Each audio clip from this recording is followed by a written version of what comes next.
Hello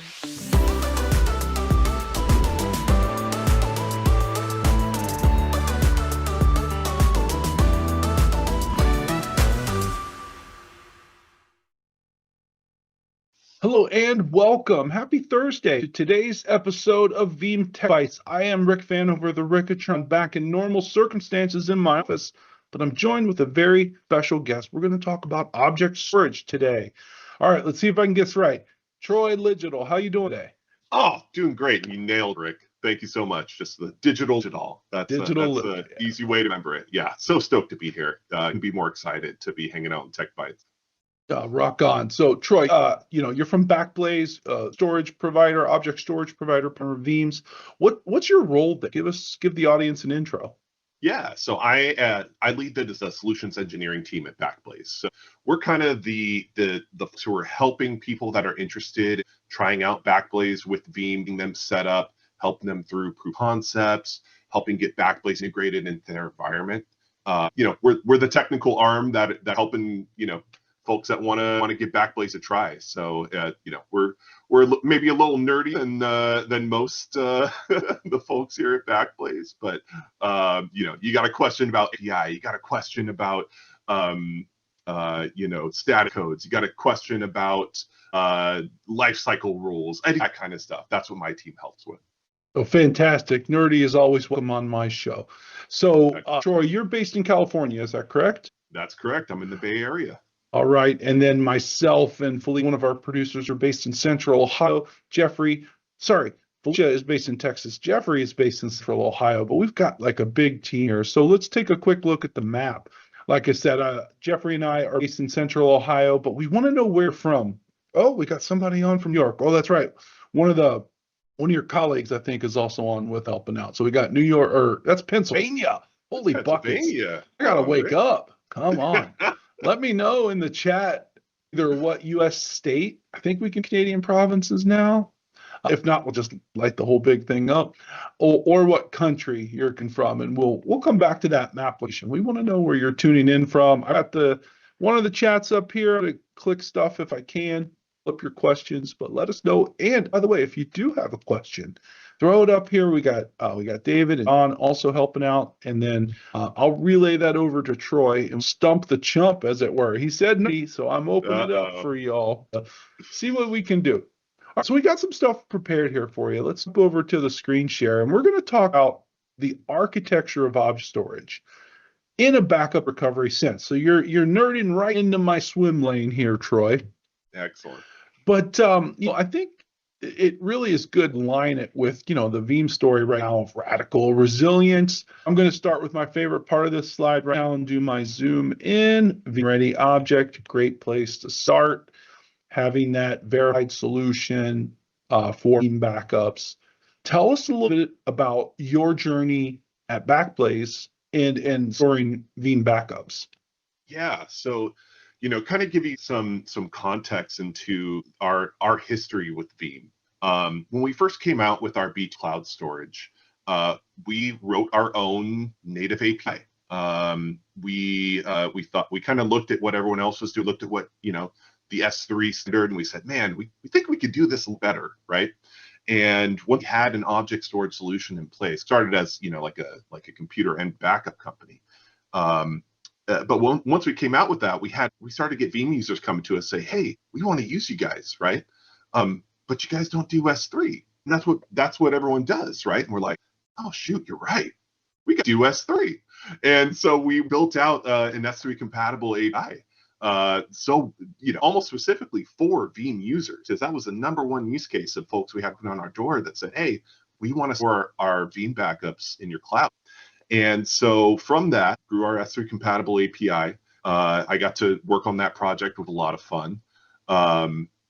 And since then, it's really successful. We've had a lot of folks coming to us that are really happy with the immutability function that we offer, the durability. One of the kind of differentiators between us and some folks, we're very open. Just like Veeam is, with all the reports that you guys out around, ransomware attacks and everything. We put out reports around hard drive. So lot of folks know us for that because we're the only kind of company that does at that scale. So every quarter we publish a hard drive report on all the hard drives that we have in our data centers, which ones died. So like folks use these like when they're shopping for hard drives for their home labs or their home setups, that kind of thing, right? And it's just something, like it's a core value of Veeam. It's important for us to give back to the community and so. And so we continue to do that, even though don't charge for it. It's not gated or anything like that. So just up on our blog. Yeah, so a couple of things there. Number one, I found out about Backblaze from the drive reliability report, and I truly loved that as well over the times. One thing I'll also say is that, the S3 storage standard is truly the way to do it, or object storage in general, truly the way to do it. Veeam Ready Object Qualification, really invested a lot in this process to ramp up a lot of partners. And I'll be the first to say partnerships are in Veeam's DNA, and it's really important to have that freedom of choice. So definitely happy to talk about it here today. Great feedback in on the chat. Jeff, Pablo, Patrick, whole bunch of people, John and Jeff, and then Mountain Drew himself is tuning in. Outstanding. We already got a question. Look at this. Question from Robert on YouTube. I have the Veeam Sober scale out backup repository configured, and I'm backing up on premises. Local repository is replicated to object storage inside a scale out backup repository. Can I do instant recovery from the object storage in case of an on-prem failure? Yes, you can. Instant recovery does work on object storage, and it encompasses everything that is Veeam Ready Object Storage, Robert. So get in the lab. My recommendation, Robert, is get in the lab and play with it before you got to shake hand. You kind of have a problem and a big outage and you want to find that out. Do it test scenario first. It doesn't have to necessarily be a lab and a whole parallel infrastructure. Maybe a VM of about the same size, IOPS. You play around with it like that before you really need it. But the short answer is yes. All right. Okay. Back to our regularly scheduled program. Bring the questions between Troy and I. Yeah. We will be able to field them. And so to the flexible deployment app options, the last thing right here, that's right into the question here from Robert. The scale out backup repository, one thing I'll highlight to everyone, that is truly the gateway to using object storage in a very effective way with Veeam. And you can have on-premises stuff, you can have multiple object storages in the mix, super flexible. I'd highly recommend going there if you're not already. But I have a question for you, Troy. Now, when I was looking at this comment, you're using the word shard, go look it up in the dictionary. But if we want to look at how object storage really works and what's really going on, I think that there's, a whole bunch of things that go into it, from performance and data durability. Tell me how you at Backblaze approach this here. Yeah, absolutely. So there's a couple different prongs, right? One of the ways that we achieve our 11 nines of durability is through what we've called our vault architecture. And again, being a core value, being open and part of the community, this has all been open sourced as well. Like literally you can go to our website and find the open source designs for all our servers, because all our hardware that we designed is on the back end. And essentially what we do is we take 20 of these, we call them pods, and we put together to create a vault. Each pod's going in a different rack in the data center with own redundant power. Everything is separate. Right? And then we're going to shard every object that's uploaded to your account across those 20 pods that are part of that vault. And what happens is almost similar to like if you're familiar like the concept of a RAID at home, right? With a RAID configuration where, hey, drive fails, you can still access your files from the other drives that are spinning. Right? You can think about it in those terms in a much larger scale, like a data center scale, right? Not just a NAS, like a very large data. And so every file has 4 we call parity shards. And what that means is that you could have up to 4 of our servers offline for whatever reason. Could be drive failure, could be power outage on both redundant powers somehow. Doesn't matter what it is. And you're still be able to access your file at full speed, because we're able to build the file from the other 16 shards that are across those servers on the vault. So that's one of the ways that we achieve our durability. The other part that we're kind of talking about here is the, how we write files into our servers. And that's what this slide's kind of talking about with our shard stash technology. I think maybe last time David No from our team was on text, he talked a little bit about this, but I'll maybe get a little more technical, if that's okay. Like I said, I'm a little bit nerdier than most at Backblaze. So with your blessing, I'll get a little nerdy about it. I'll allow it just this one time. Just this once. I promise I won't do it again. But we essentially have this caching layer that sits in front of all of our servers in every data center we have across the world. And we call this our shard stash. And what we do is every file that's 1 meg or lower that's uploaded to Backblaze will simultaneously written to that SS cache and then the normal servers on the back end as well. You think, well, what's the benefit of that? Why it in 2 places? Well, you have extra durability, right? That's going to help out there. But really, the problem that solves is the time to upload small files. So any file that's 1 meg or under automatically uses this. When you're using object storage, there's certain amount like operations you have to do regardless of the file size. So I could upload a 1 byte file or even a 0 byte file, which is a thing. And with object storage, I still have all this metadata that I have to catalog and create and store somewhere, right? So these other operations have to happen regardless of the file. And one of the challenges with object storage is speeding up files that are very small. Because even though, hey, if I got a 1 byte file and I click and drag it from one hard drive to another on my desktop, it's going to be instant, right? But there's always that amount of time that you need to solve for when you're dealing with object storage, regardless of what platform it is. So what Shard Stash does is it writes that metadata into that SD cache. So we are actually able to reduce the time these small files, so you actually see faster upload performance. And how that translates to Veeam, right? Veeam does a really, really cool thing. I saw Dustin Johnson gave a presentation at Veeam on a couple of years. I absolutely loved it. He had a great slide. Great slide that showed how Veeam breaks down your backup files into objects in the cloud, and it duplicates, and Veeam keeps track of everything. Amazing. Veeam's default block size when it breaks up backup file to put it up to cloud is 1 meg. And what do we start caching our files up to in our shard stash? 1 meg. Well, look at that. We just helped eliminate for that time to back up your Veeam backups into the cloud, whether that's with Sober or direct to object, because we're eliminating that time it takes to do all the other stuff that object storage does to keep track of all the files that are uploaded. All right, was that too deep? Was it too nerdy? I apologize. No, I got plenty to say. Number one, small correction. I'm pretty sure it was Dustin Albertson. Who did that present. Hey, it's a lot of Veeam's a lot of people get that. Dustin, I might get an L from Dustin later. No, hey, Cloud Dill on Twitter, so he's for real. Oh, he has a PhD. I know. Yeah, he's a smart guy.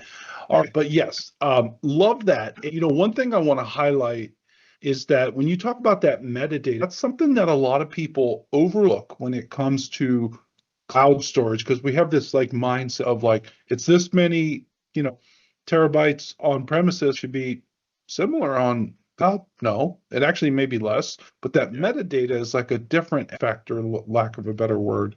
And that incurs a charge on most, but not all, object storages. And I don't know if we're going to get to that, but I just know that is a difference that people find out about. There's a thing called bill shock. It's real. We're not going to talk about it on this show. But one comment came in, actually a question first from Mountain Drew. Mountain Drew has a fantastic question that we'll set here. Actually, I'm going to interrupt a really scheduled program. The producers tell me that the map is ready, so I can't get out of some. It's good interaction here today, guys. Let's take a look. We've added Canada. Ooh, hey, Jeff. We've added, I think that's Colorado. I got that right. Didn't even have to look. Added North Carolina, a couple other +1s for California and Pennsylvania. We've got Poland in Europe. My wife and I are scheming a trip over there, not long. And then let's go to South America. We've got Argentina, Bienvenidos, welcome. And then over in the Amir region, Yemen. That might be a first I've called out, but welcome, welcome, welcome, welcome. Okay, Drew's question, and I really like this question, Drew. Can you talk the advantage of object storage, both on-prem or in the cloud, over typical NES and SAN storage? How about I will give one answer, and your answer, Troy, has to be different. And I'm going to go first, so I'm going to give you time to copy think. you? No, you can't say what Rick said. That's what you can't do. So I will say I like that's more distributed from a in the cloud in particular, right? Especially if we talk about a shard stash, it's much more scalable than anything we usually think about on premises. Now, I've set you up with a softball for your answer because I was going to take the easy one, but if you had one advantage to bring up, Troy, what would you bring? Wow. So you set me up for failure here, I think. Oh, okay. So my answer is it's more resilient. And why do I say that? Okay. You're attacked by, and I know that's not what you set me up for. Okay. But I think something folks aren't thinking about when they have a separate on-prem location for their backup storage is the resiliency of recovering from a ransomware attack. The bad guys are really smart. They're really smart. And so what they're doing now is they're not just going after the backups, they're going after the compute, they're going after the entire infrastructure, right? Trying to lock down the entire on-prem infrastructure. And having that that ability to have that backup offsite with an immutable air gap really prevents you from that kind of advanced attack. Not only that, but you're able to use recovery into a cloud vendor, right? So if I got hardware, it's not much of an issue these days, but when supply chain issues were a big problem, lead time on hardware was 7 months, right? If I had to recover from a ransomware attack, it may be a long time before I'm able to get new hardware in. If I need to replace hardware on-prem, right? And so the solution there was to recover into the cloud. Well, my backups were on-prem and they were all affected. I don't have a way to do that. So that's one of the advantages of using the cloud. If I climb in with a second one, I know that's sure, but the other part is scalability, right? One of the big advantages of using cloud object storage, like Backblaze B2, is that you have to go in and buy more hardware. You can just continue to upload as your backups grow. You send them off to Backblaze. There's no requisitioning you have to do. It's infinitely scalable. So it's going to scale with you as your business and your backups grow. No, good answer. Good answer. And Robert had a question, not really suitable on topic here today. I gave Felicia an answer to type to you, Robert. Hopefully that helps. Thank you, Drew. Welcome, Nathaniel. A couple others chiming in. Let us know where you're coming from. Good engagement today, friends. We're going to stop Troy. If he can't answer it, I will. If I can't, I'll pull up a Google tab and then we'll definitely answer it. All right. Let's talk about something that basically everyone on this stream agrees with. That's the 3-2-1-1-0 rule. Now, we here at Veeam have been beating this drum a lot, and it's been effective. I will tell you, I'm like the only one who went and reached out to the creator of this rule. By the way, it came in from the digital photography world. A lot of people don't know that. But basically, wrong brain. I actually went out to talk to him, and I can't remember his name, but Troy, you talk to a lot of backup vendors. Does the 3-2-1 rule come up a lot in your practice? In every conversation I have with anyone in the back world, the zip code has become the de facto standard for having radical resiliency with your infrastructure. Unfortunately, it's not a matter of if but when it comes to some kind of attack.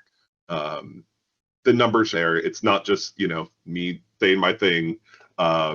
It's the reality of the world we live in. And the best way to prepare for that is to follow the 3-2-1-1-0 model. That's going to be the best resiliency you can have in the case of attack to make sure that you're able to recover and maintain business continuity. Love it. Love it. I've corrected my failure. Please forgive me. The person who created the 2-1 rule was a photographer, Peter Crow. And I even reached out to him on a blog I did a few years ago. He went over, told me sideways, the only backup vendor that's reached out to me about it because so many other people just steal my rule. At least I got a quote from him about it. So anyways, Pete, if you're doing well. Made sense when the film went to digital in the camera world, it was necessary. I'm gonna go a little crazy here, just because my boss Dave likes to say you can do anything you want on your last day at Veeam, right? My thought here is, I talk to people that are down with the 32120 rule. The thought is to have every backup copy immutable. There are ways to do that on persist with object storage. There are ways to do that two different clouds with object storage, two different buckets of the same provider. The scale out backup repository can get you there. And here's the thing, folks, by the math, if you would have what I call double play immutability, I know it's baseball season, but that being said, if you had two immutable copies, that is actually by the math very resilient because they're completely different control planes. The Veeam backup files sit completely independently and are absolutely recoverable. That is a recipe for success. So I think that is, I got to look at 32120 is, but I tell you 32110 is town of Brunel, Florida. And those folks are doing it right. Now, give a couple of years, it's going to be a phone number. I'm just telling you, I'm going to predict it now. But this is it. And here's the one thing, all joking aside, Troy, I love that this doesn't prescribe any specific hardware. We can do this with tape, disk, object storages. We also are ready to handle nearly any failure scenario, especially when we think about offsite. We can handle fire, flood, and blood. We can handle ransomware. We can handle device failure, especially when you think about different media. And no, a snapshot on the same system is not different media. And no, LUN A and LUN B, both with backups on the same storage system, is not different media. Trust me, talk to Veeam support. TDT, not a good idea. Anything else you want to add on this wonderful recipe for success? No, I absolutely love the 32120 model. I think having end-to-end immutability that Veeam backup and replication unlocks is just phenomenal. Actually, I agree. I agree. And the people in Daytona Beach know, because that is their Daytona. Yes, Wow. this is where the party's at. I'm telling you. Anyways, sorry. Maybe I got to move out to Florida. That seems to be the most resilient in the country, I guess. You're doing okay in California. That's all right too.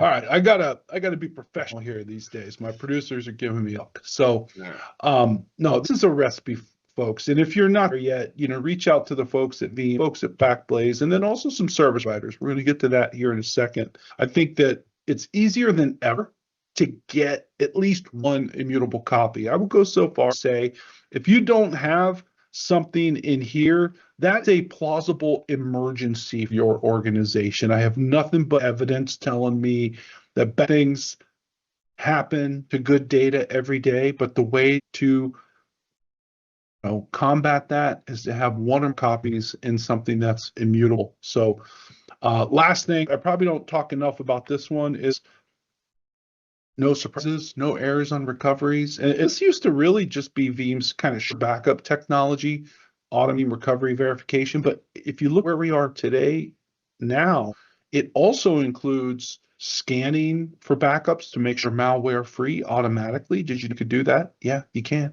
And if you might think, oh, I got way too much, I can't do it. No, you can actually set up random sure backup jobs to take 10 out of your 3,000 and randomly scan just for signature scans. I mean, this is really powerful stuff, something to dig into here when it comes to that. So highly recommend 3211 0 rule, 3212 0 is a good option as well. I talked to some people who are in the 4-copy world as well, especially when you play things like analytics and analytics environments into it. All right, tell me about some of the solution kind of innovation type things going on with a joint friend here, Optinon. Yeah, so we announced a week ago that we're coming to Canada. So we're opening up our first data center in Canada. ETA, TBA, if I can use some acronyms there. But we partnered with Opti9, who's one of the largest service providers in Canada, and is obviously a platinum partner, to offer their managed services using our new data center. And so really excited about the partnership. Obviously, we love, the Veeam part community, VCSPs, so fun to be part of and work with those kinds of customers. For me on the honesty side, it's a lot of fun working with service providers because every customer that they're helping is different, right? Everyone has different requirements, everyone has different needs. So every time we're brought to a conversation, it's something new. And so it's so fun, from my end, getting to take on new puzzles and challenges. But yeah, we're so stoked about this. We've had a presence in the EU for a while, and just to continue to expand our global presence is amazing, and to have it essentially be driven by a platinum Veeam partner. I mean, it's a match made in heaven. So sometime soon, keep an eye out on our blog, on our socials. We let everyone know when that's open for anyone to create an account there. Outstanding. Congratulations on that milestone. Opti9, great partner. Believe it or not, we got time. So I need to give you, Troy, and I want the audience as well, a trivia question. Okay, trivia. Yes. And then I'm going to get to Robert's question because during live, there's a little bit of a delay. So I'm going to ask you, Troy, a trivia question. You do not know this is coming. Then I'm going to field Robert's question. So, Troy, you got time to go pull the Google tab if you want. All right, here's my question. Troy, Canada shares a land border with two countries, one of them twice. What is the other one? So you think, audience, if you know, put in the chat, let me know. I'm going to go to Robert's question. Robert has a question about the 3-2-1 rule, and he's wondering how to fulfill it. I'm also doing replicas in the DR side. Replicas count. Replica is a different media. It is a copy. It is a recoverable entity. So that's a good one. But if I'm running replication, sometimes I'm setting CBT in VMware, and without CBT, my backups are too slow. I think, Robert, for that one, you're better off reaching out to support case. There's chances are either Veeam 1 is seeing something in like your storage tree or something like that we could potentially identify why that's happening. But, right here on this, it's one of those things that I think it is probably something that needs to look at. Jeff, you're wrong. Pierre Saint-Maignan is the exclave of France, but it's separated by water. Very, very close. Troy, have a guess. My guess would be Russia. It's Greenland. That's right. Greenland. We're going back to Star Wars. That's right. Going up to a tab. We are making this show fun. I'm telling you. All right. It's Han Island. Han Island. Just thinking Star Wars. No way. Han Island in Canada is this I won't say disputed, but this little bitty zone here. Canada and Greenland share a border. Now you know. And Jeff's from Canada, and he got it wrong. Jeff was thinking Pierre Saint-Maignan, right? This is an exclave of Canada right there. I spend a lot of time Google Maps, friends, okay? I spend a lot of time here. Jeff was thinking of this exclave, Pierre I'm probably not even saying it right, but Pierre and Miquelon. It's up here in the Canadian Maritimes. All right, I promise. We're professionals. But I truly enjoy what I do, if you did not know. Troy, thank you so much for joining us here on Veeam Tech Bytes. Well, Rick, it was such a pleasure to be here. Know when you want me to come on again, we can chat. What's about Star Wars, data resiliency, whatever you want.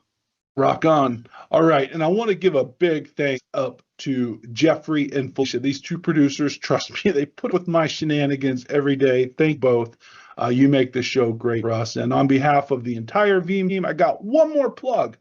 Tuesday, Industry Insights is back with Dave and Jason talking about the recent Forrester Wave report. Veeam is a leader. And the Gartner IOCS event is happening right now in Las Vegas. I'll give you a rundown of both of those. So on behalf of the global Veeam team, thanks for watching, everyone. We'll see you on the next episode of Tech Bytes.